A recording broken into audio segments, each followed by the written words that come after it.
folks and fans, your blind dyslexic walking home from another good meal. Stopped off at Baker Street, grabbed myself a Reuben, grabbed myself some tea. Now I'm heading off to grab something from QT.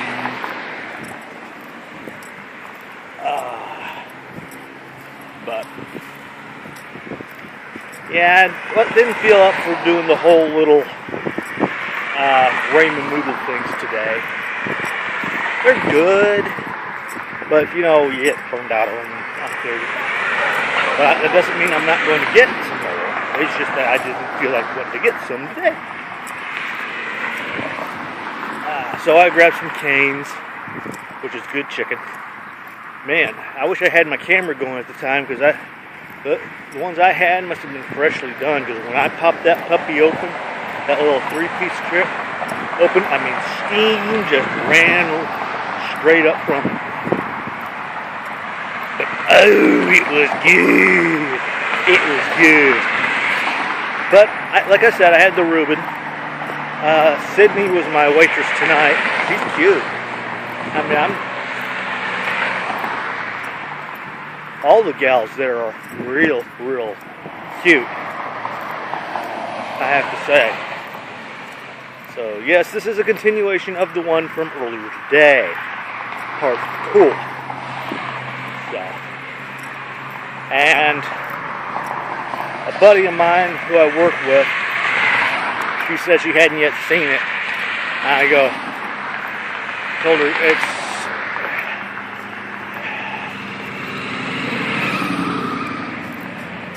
I don't know if that's a good thing or a bad thing. I told her how pretty much it was a reboot episode, and she had this expression like, so I don't know if she heard me, but I said they need to be BBC needs to be contacted, and after this episode, Moffat needs to go bye-bye. She even said Moffat needs to go bye-bye. She says she's thinking that if Smith had a better head writer or better scripts, she wouldn't feel the way she does about him. But I thought it was Smith. I saw nothing wrong with Matt Smith's performance. But Journey to the Center of the TARDIS, that was asinine. That's just somebody tells me the mere fact that they came up with something like that told me that they were out of an idea. That they got halfway in and realized, tells me that they got halfway into the storyline, got themselves caught in a rut, didn't know how exactly to get their asses out of it, so they did the whole little reboot the story. That's all that tells me. This is what I'll never understand about Moffat. He has no problem. I mean, he feels, how can I show this? He doesn't like bringing things back from the old series. He's even gone on record saying that. His arm has actually bent in order to get the Ice Warriors. He has no problem. But yet, doing the whole little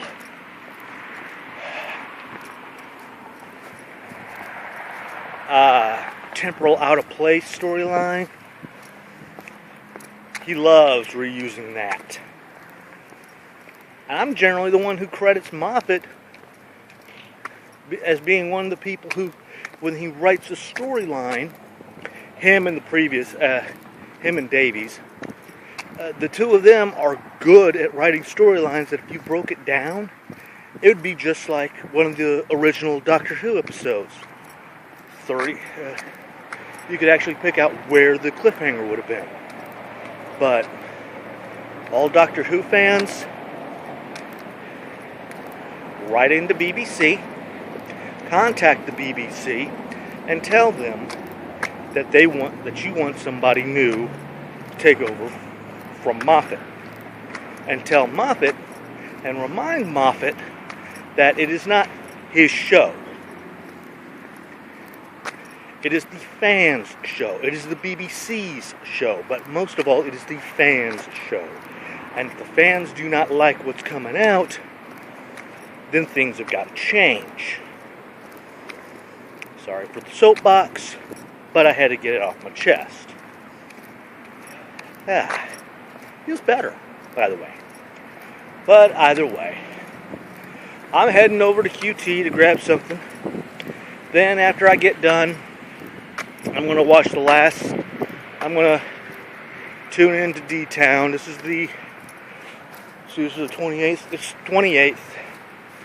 Means that D-Town radio has, in a sense, 2 more days, and then it goes on hiatus. And I'm hoping somebody else takes up, whether it doesn't even have to be called D-Town, but just so long as somebody else takes up the reins, and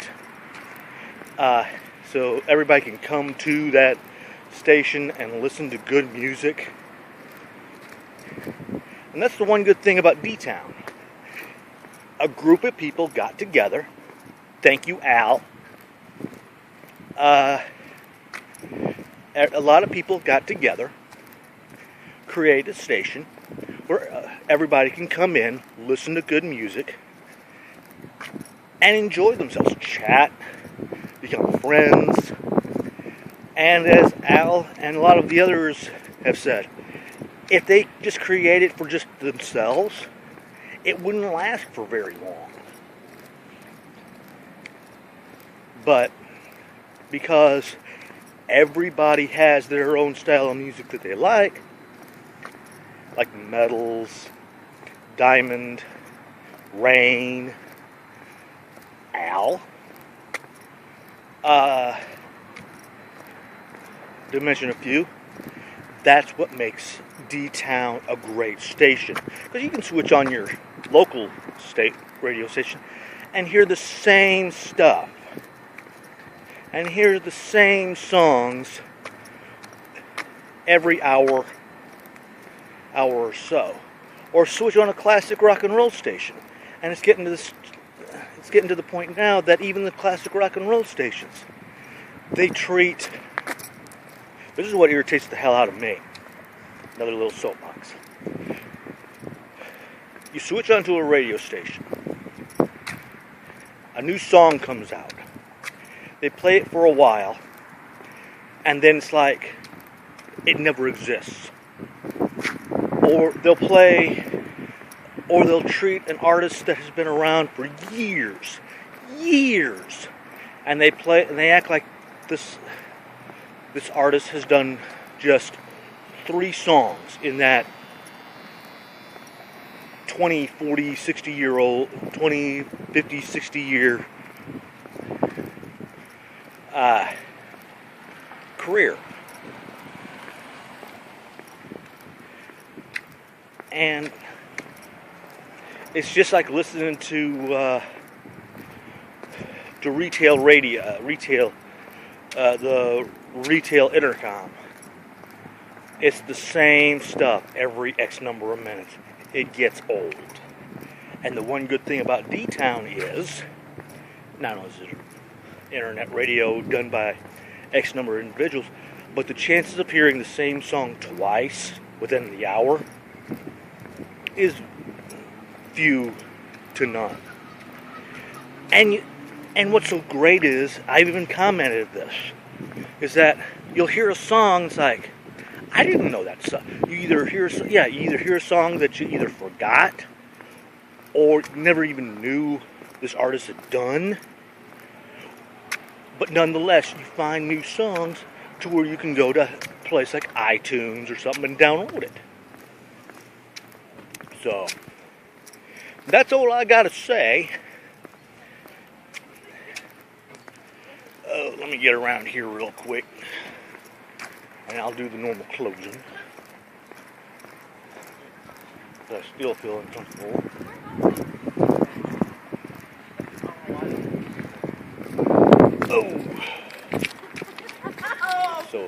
what you're seeing.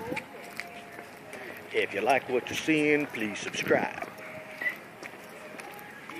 Please make a donation to the Heroes at Home and Cancer Sucks, two great charities that do a world of good for our men and women in the military and those suffering from cancer. And to all our men and women out there, thank you. Keep up the great job. You're always in our hearts. There be my feet. There be my destination. There be my pretty, pretty face. Hello, Val. This is your blind dyslexic. Ciao for now.